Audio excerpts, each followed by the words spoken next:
there's a couple of things I've learned from collaborating. One is you want to get someone who complements what you already do.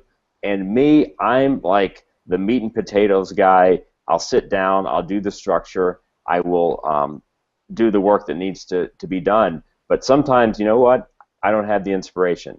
And so I look for people that have inspiration, the people that are sort of the dreamers who, you know, they're not going to sit down and type unless you grab them and physically just put their hands on the keyboard and move them up and down. And I've had writing partners like that.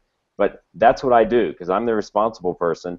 And to be quite honest, I'll find, you know, the irresponsible guy who's really, really talented. He just needs some direction. I also like to collaborate with young writers, and I know, you know, Gary mentioned that I teach a lot of classes, and you know, part of it is selfish because I get to meet a whole crop of new young writers with great ideas.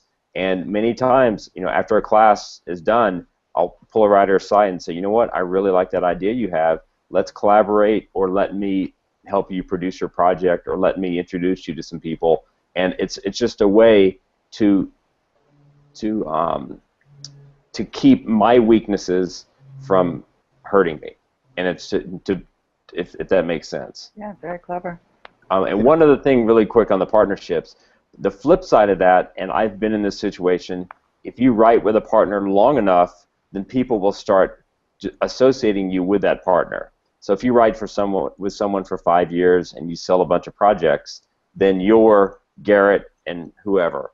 And you have to be careful because then you can get locked into that partnership, and if the partnership breaks up, then you're back to being just half of a broken up partnership. So it's important, and if you look at sort of the Weitz brothers or the Coen brothers, they work together on a lot of things, but then separately they'll go off and do their own passion projects because it keeps them feeling fresh, and it also keeps them from just being tied into this, you know, this strict partnership that only does one type of project.